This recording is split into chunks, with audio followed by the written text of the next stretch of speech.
Hi, I'm Pam Fox at pamfox.org, and hello again to those of you that just saw me back in the kitchen. I wanted to do this video really quick because in the last live that I did, not the one I just did, but a couple of days ago on the 5 things that cause GERD, I had mentioned HiAtal Hernia as being one of those things, and I had several questions in the comment section below. Well, how do you know if you have a HiAtal Hernia? And I was saying that the only way you can know if you have a HiAtal Hernia is to get tested. That's the only way you can officially know. And I actually have a free quiz called How to Know If You Have a HiAtal Hernia, and I totally forgot to even mention it. Hi, Wendy. So that's what this video is going to be about. It's about my free quiz, and I'm going to go ahead here in just a second and link it in the comment section below. I think I'm going to. Give me just a second for me to connect with this video. But I composed a few months ago, I put together kind of a quiz to help people distinguish whether or not, there it is, whether or not they have a HiAtal hernia. So I'm just going to go ahead and link it below. So it should be linked in the comment section below. But still, the only way you can officially know if you have a HiAtal hernia is to be officially tested by a real doctor. That's the only way you're going to actually know. And typically, the common tests they'll do are an endoscopy or a barium swallow. And so basically, with this quiz, I'm just going to go through it really quick to kind of give you an idea of what it is. So there's three sections. The first section goes through kind of some of the different reasons people get HiAtal hernias. So you go through and you click the ones that apply to you. So number 1 is I experienced a past trauma to my chest when I got the wind knocked out of me. I have had 1 or more full-term pregnancies. HiAtal hernias run in my family. I have been diagnosed with some type of gastric condition such as GERD, LPR, Crohn's, IBD, IBS, on and on and on. I am over 50 years. I am female. I'm overweight. So these are different kind of I guess, risk factors for HiAtal hernia. And then the second category goes through all of the symptoms, and oh my gosh, there must be 20 of them. So indigestion, heartburn, frequent belching, nausea, vomiting, clearing your throat, frequent coughing, I mean, it just goes on and on, panic attacks, lump in throat, heart palpitations, unexplained fainting. It's a long list of symptoms. So you can go through that and check the ones that apply to you for that. And then the final category are things that you experience, such as, again, these are kind of risk factors. So if you're regularly constipated and you have to strain in order to pass a bowel movement, that's a really big contributor to causing a HiAtal hernia. If you commonly wear tight clothes, if you commonly slouch, spend a lot of time in a seated position, frequent sneezing, frequent vomiting, frequent coughing. So there's this long list of different things that you might be doing, things that you can actually quite possibly change, that are, you know, kind of lifestyle things that would help you reverse your HiAtal hernia. So in other words, in order to effectively reverse a HiAtal hernia, you need to be able to distinguish and understand the things that you are doing that actually support and exacerbate your HiAtal hernia, the things that caused it, and the things that support it. And when I say support, I mean with a HiAtal hernia, your stomach is lodged in your diaphragm like that. Something is pushing it up. And so you need to understand what those forces are. What's pushing your stomach up? And if you can address those and eliminate those forces, then your stomach will have the room and the ability just to move back down, because it doesn't have something constantly pushing it up. So you have to understand these things, like if there are things that you're doing on a repetitive basis that actually support that hernia, that's where it starts, so that you can address those things, and then the stomach can start to settle down on its own. Like if you have to strain every single time you pass a bowel movement, that's a tremendous amount of force that literally pushes your stomach anatomically into your diaphragm, and eventually through with the HiAtal hernia. And so you've got to address that.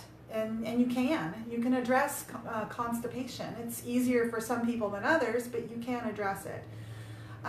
So that's the quiz. You basically go through and you take the quiz, and then it gives you just a better idea, again, whether or not you have a HiAtal hernia. It's not a diagnosis, and it says that. There's a disclaimer right on there. The only way you can really know is through an official test. But in an endoscopy and a barium swallow, they're considered fairly safe. But there's risks with any type of diagnostic testing like that. So personally, I mean, I wouldn't want to go. I wouldn't want to endure either one of those tests. I have before, and the reason I won't go in and have them repeated in order to have physical, proof that I've reversed my hiatal hernia is because there are risks that come with those tests, and I don't want to put myself. I don't even think a doctor would give me those tests because I'm not symptomatic. So why would they give me the tests? I mean, the reason they give those tests is really to rule out other more serious conditions. Typically what your doctor will say is, well, we couldn't find anything. Well, we found this hiatal hernia, but you should be fine. It's not going to cause you any issues, when we know that it causes all kinds of issues. So that's my quiz. If you want to check that out, just to give you a better indication as to whether or not you have a hiatal hernia. And then the other way you can know if you have a hiatal hernia is to actually do these natural things. If you do some natural protocols in order to naturally reverse your hiatal hernia and you actually get results, your symptoms start to go away, they start to diminish, you start to feel better, and then you start to get less and less symptoms, they become less frequent, less intense, then you probably know that you have a hiatal hernia and that you are addressing and fixing your hiatal hernia, right? Because your symptoms are going away as you do this natural protocol to reverse it. So that's the other thing I will mention. If I will answer your question, Kimberly. So the other thing I want to mention is that I do help people reverse their hiatal hernias. You can follow me here on Facebook. You can follow me on YouTube, where I share all of that content. It's a lot of content because my protocol is very comprehensive and holistic. So it's not just one quick fix or one thing that you do in order to reverse your hiatal hernia. Again, it starts with understanding your condition and understand what you're doing that promote your condition so that you can start there. And then there's diet changes, there's lifestyle changes, and then there's understanding how to manipulate and hold your stomach down, move it down, and then strengthen your diaphragm, right? There's a hole in your diaphragm, that's what your esophagus comes through. And with the hiatal hernia, your stomach has now come through that hole. And that hole, the really good news is that diaphragm, I'm creating a dome right here, it's your diaphragm that sits underneath your rib cage. And your stomach is supposed to hang out like this underneath your diaphragm. But that diaphragm is a muscle, and that hole becomes dilated and enlarged and weak because it's a muscle and because it's got a stomach pushing up against it all the time and through it in the case of a hiatal hernia. If you guys think it sounds like I'm talking really fast, it's because I am. I have to be somewhere in 5 minutes. I have to leave in 5 minutes. So the good news is that diaphragm is a muscle, and so we can tighten that hole. But it's with very specific exercises specific to a hiatal hernia, because conventional diaphragm exercises actually create force that pushes your stomach up. So the exercises that I teach strengthen the diaphragm while the stomach moves down, and that's what we want. We want that stomach to come down, we want that hole to close up. So my course it's $67. It's at my website, pamfox.org. Let's see.